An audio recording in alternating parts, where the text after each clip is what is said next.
elle campait souvent des personnages à poigne, assez rugueux, comme dans La fiancée du pirate, 1969, Une belle fille comme moi, 1972, mais également Paulette, son dernier film, 2012.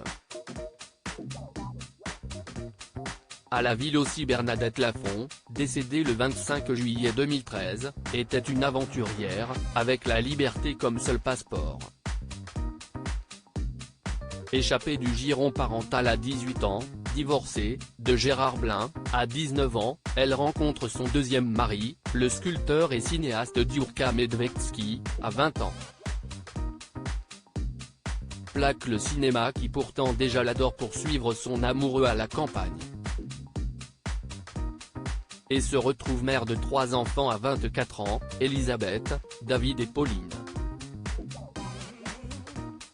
Mais 10 ans plus tard, en 1972, ce dernier, comme elle nous l'avait expliqué, avait choisi de se marginaliser et je n'étais pas d'accord pour le suivre dans cette espèce de suicide social.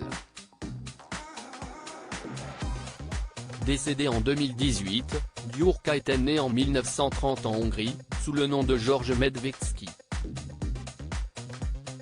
Installé en France en 1948, soutenu par Picasso, inspiré par sa rencontre avec Bernadette Lafont, il avait réalisé plusieurs films avec elle entre 1968 et 1969. En noir et blanc, poétique et singulier, Bernadette Lafont quitte alors Diurka et revient au cinéma qui commence par la bouder un peu, en amoureux et conduit, avant de la fêter comme la grande comédienne qu'elle est. Et si est-il lui, avec le théâtre, qui la sauve du pire été de sa vie, celui qui lui enlève sa fille Pauline, en 1988. Un drame qui se déroule sur ces terres cévenoles où la jeune femme de 25 ans tombe accidentellement dans un ravin de 10 mètres. Son corps ne sera retrouvé que 3 mois plus tard. Bernadette Lafont, ces artistes qui ont partagé sa vie. La famille restera proche cependant de ce troubadour et poète que t'es Diurka. Et si est avec beaucoup de tendresse qu'Anna nous en parlait il y a quelques années, alors qu'il vivait encore.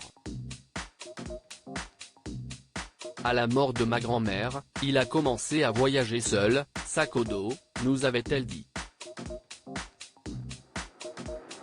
C'était un grand sculpteur, un génie du cinéma, mais il a arrêté pour vivre dans une marginalité qui lui est naturelle, dans un rapport à la nature, à la vie et à la pensée.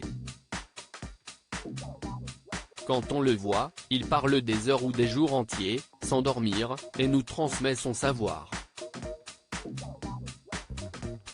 Les dernières années, Bernadette Lafont partageait la vie d'un autre artiste, le peintre figuratif Pierre de Chevilly.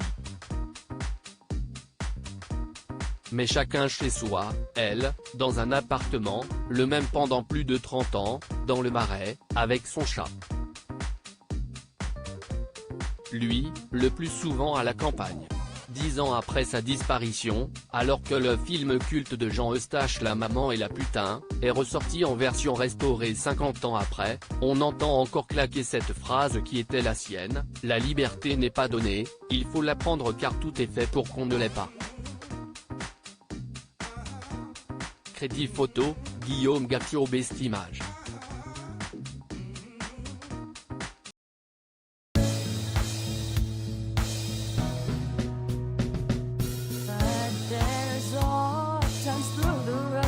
I've been